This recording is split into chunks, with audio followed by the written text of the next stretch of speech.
이시원 아나운서가 진행하는 KBS 창원 라디오 라이브 경남을 함께하고 계십니다.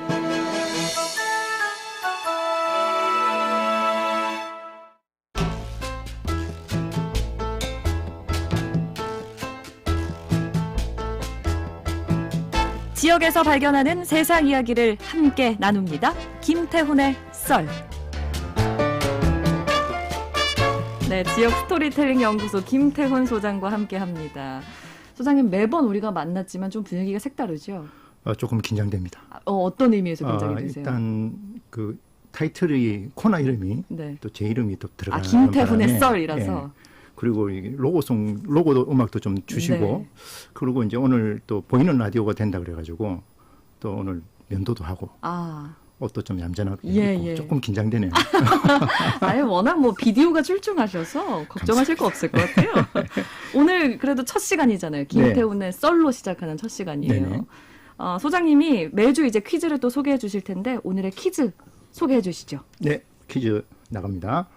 호주제 폐지 등을 주도한 우리나라 여성학의 선구자 이희효재 선생님 타계 1주기를 맞은 지난달 29일 선생님의 삶과 업적을 기리기 위해서 고향인 이곳에 이희효재기를 개장했는데요. 생전 산책과 사색을 위해 즐겨 찾으시던 이곳은 어디일까요? 1번 일본 후지산, 2번 제주 한라산, 3번 진해 제왕산, 4번 강원도 설악산. 뭐 안 좋은 곳이 없지만 그래도 가까운 곳이 최고죠. 저는 진해가 그렇게 좋더라고요. 예, 오늘의 퀴즈 정답자는 방송 끝날 무렵에 발표해 드립니다. 정답 샵 2891로 보내주시면 저희가 방송 중에 방송 끝날 때 추첨을 통해서 커피 모바일 교환권 선물로 보내드릴게요.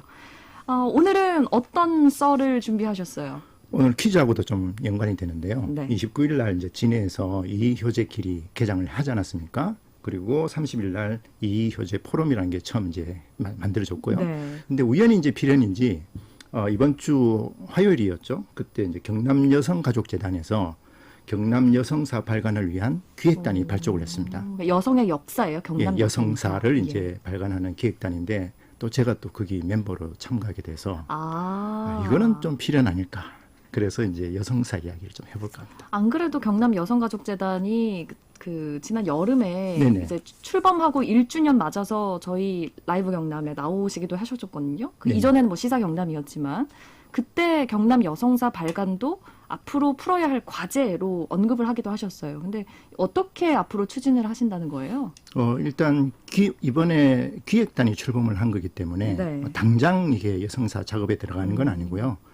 이번 올해 말까지 종합계획, 중장기 종합계획을 세우는 그게 이제 첫 번째 과제고 내년부터는 생애구술사 중심으로 조그맣게 프로젝트를 시작할 것 같습니다. 생애구술사? 어떤 의미예요?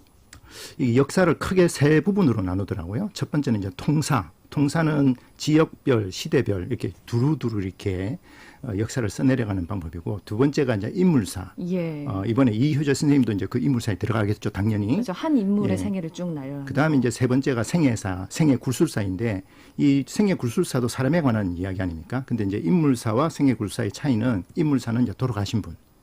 그다음에 생애굴술사는 지금 현재 살아계신 분. 그거를 구술로 한다니까 이게 말로 푼다는 그렇죠. 의미인 말로 거예요. 풀어서 그거를 이제 채록을 해서 그걸 역사로 쓴다는 건데요. 이 생애구술사 같은 경우는 굉장히 다양한 방법으로 진행이 될 수 있습니다. 그 분야별로도 나눠서 예를 들면 우리가 공단 지역이니까 뭐 공단 여성 노동자의 이야기, 그러면 뭐 지역에 오랫동안 또 농촌을 지켰던 농촌 여성의 이야기, 뭐 문화예술 하신 분들의 뭐 이야기, 뭐 이런 식으로 이제 주제를 나눌 수 있거든요. 그래서 이제 이번 내년 사업에는 그런 어떤 생애굴술사 부분부터 해서 이제 하나하나 이제 시작해 나가지 않을까 싶습니다. 근데 제가 알기로는 이제 경남에서 공식적으로 여성사를 발간한다는 게 네네. 처음 있는 일인 것 같거든요. 맞습니다. 예. 맞아요. 그럼 추진단으로 함께 해보시니까 어떠셨어요?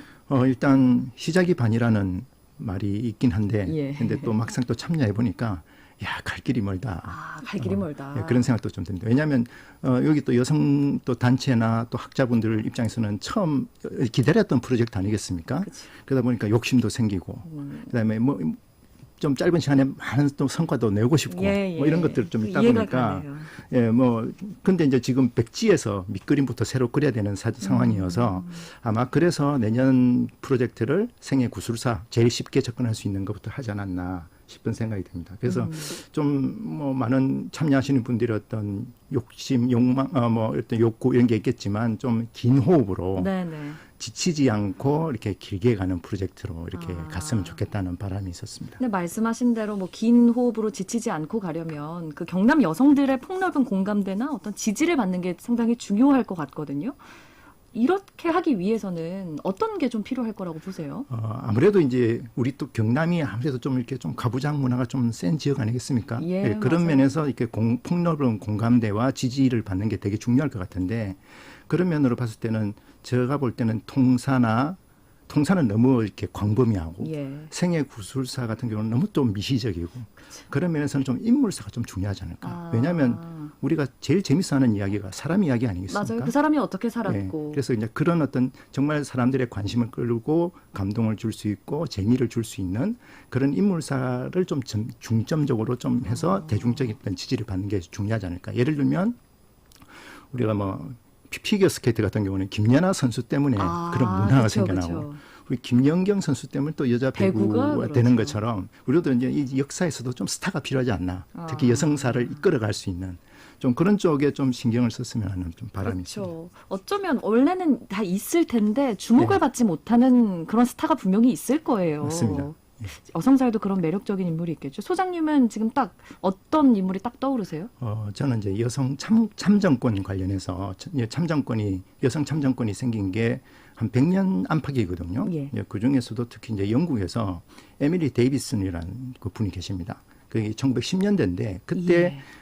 그 영국에서 이제 여성들도 투표를 해야 된다 그런 어떤 운동이 많이 일어났는데 굉장히 이제 그때 영국 사회에서 압박이 심했고 탄압이 심했습니다. 근데 이게 단순히 투표권을 얻자는 수준이 아니라 그 당시가 영국이 굉장히 잘 나갈 때잖아요. 그래서 여성들도 그 공장에서 노동을 많이 했습니다. 보면 뭐 임금도 제대로 못 받고 뭐 수시로 성추행 당하고 그리고 또 집에 가면 영국도 못지않게 가부장적이었거든요. 그때 남자들은 아무 일도 안 하고 뭐 가사, 육아 이런 것들 다 뒤집어 써야 되는 상황이어서 예. 그래서 어떤 참정권이 필요하다라고 이렇게 투정을 했는데 이게 이제 너무 이렇게 탄압이 심하게 오니까 그 에밀리 데이비슨이라는 분이 그 영국에서는 경마대회가 굉장히 유명하거든요. 네네. 그 조지 5세 지금 엘리자베스 여왕의 아버지죠. 예. 조지 5세가 이제 그 경마를 보러 온다는 소식을 듣고 그 경마가 한참 진행되는 순간에 그 경마장에 뛰어듭니다. 갑자기. 예, 그래서 이제 뛰어들어서 그 말과 부딪혀서 돌아가시게 되죠. 그게 1913년도입니다. 그게 이제 왕이 보는 앞에서 이제 그런 어떤 뭐랄까요 이렇게 열사가 된 거죠. 예. 이제 그 사건이 계기가 돼가지고 어차피 왕이 봤기 때문에 뭔가 대책이 있어야 된다. 그래서 근데 1914년도에 또 1차 세계대전이 일어나잖아요. 예. 그래서 연기됐다가 1918년도에 비로소 30세 이상 어느 정도 조건을 갖춘 여성들에 대한 투표권이 처음으로 이렇게 발부가 되죠. 그게 그 스토리가 워낙 또 이렇게 드라마틱하기 때문에 영화로도 만들어졌습니다. 서프리제트라고 영화. 맞아요. 제가 이거 들어보니까 영화 생각이 딱 나더라고요. 예, 저도 이제 그 영화 보고 그분이 딱 머릿속에 박힌 거죠. 아하. 그래서 그거 보면 우리가 투표할 때 특히 여성분들은 그 영화를 보고 투표를 하면 이게 그 좋은 게 아니구나 예. 이런 걸 또 이렇게 느끼지 않을까. 그러면 그게 영국의 이야기잖아요. 네네. 우리나라에는 그럴 만한 인물이 또 있을까요? 저는 우리나라에서는 사진 한 장이 되게 기억이 남거든요. 어떤? 평양 을밀대 지붕 위에서 시위하고 계신 을밀대에서 쪼그려 앉아 계시는 그 사진이 있는데 그분이 강주룡이라는 분인데 평양 고무농장에서 이렇게 노동하는 노동자 하셨어요. 근데 31년도에 임금 체불이 일어나면서 예. 도저히 안 되겠다 해서 이제 파업을 했는데 그 경찰이 다 해산을 시켰죠. 그래서 안 되겠다 그래서 시장에 가지고 광목을 사가지고 그 을밀대 약 10m 되는 그 을밀대 위로 올라간 겁니다. 어떻게 보면 우리나라 최초의 고공농성을 하신 분이죠. 뭐 당연히 끌려 내려오시는데 그 사진 한 장 때문에 굉장히 많은 사람들에게 어떤 인상을 줬던. 인상을 줬죠. 그래서 그렇죠. 소설도 나와 있습니다. 채공녀 강주룡 해서 채공한다는 게 이제 공중에 있다 그 뜻이죠. 그럼 제일 중요한 거 시간이 별로 없는데 네. 우리 지역에서는 어떤 분의 이야기가 좀 대중적인 주목을 끌 수 있을까요? 저는 우리 지역에서 꼭 이분 한번 좀 집중적으로 조명됐으면 좋겠다 싶은 분이 김명시 장군이라고. 김명시 장군. 네네. 이게 여성분인데 예. 일제시대 때 우리 성호초등학교 졸업하셨어요. 그래요? 졸업하시고 얘기를 하려면 굉장히 길지만 정말. 그 서울로 이제 워낙 똑똑하니까 이제 서울로 유학을 보냈는데 돈이 없어가지고 결국에 포기하고 소련으로 유학을 합니다. 이분이 이제 그 공산당 쪽에 가입을 하셨거든요. 그래서 소련에 넘어가서 좀 유학을 하다가 그 상해로 넘어와서 조선 의용대 쪽에 이제 들어가셔서 실제로 이제 무장 투쟁을 하십니다. 그리고 이분이 여성으로서. 예, 국내에 들어와 가지고 이제 조선 의용대가 서울 종로에서 퍼레이드를 할 때 이분이 말 타고 나오셨거든요. 그래서 네. 사람들이 김명식 장군 만세 부르던. 그러니까 여성도 이런 일들을 많이 했는데 우리가 주목하지 못했던 것 같아요. 여성사에 좀 이런 얘기가 들어가면 좋겠습니다. 그랬으면 참 좋겠습니다. 네, 오늘 첫 시간이었는데요. 김태훈 소장님 고맙습니다. 감사합니다. 네, 오늘 퀴즈 정답은요. 진해 제황산이었습니다. 정답 보내주신 분들 중에서요. 7273님, 8175님께 카카오톡 정한님께도 커피 교환권 선물로 보내드릴게요. 저는 아나운서 송지원이었습니다. 함께해 주셔서 고맙습니다.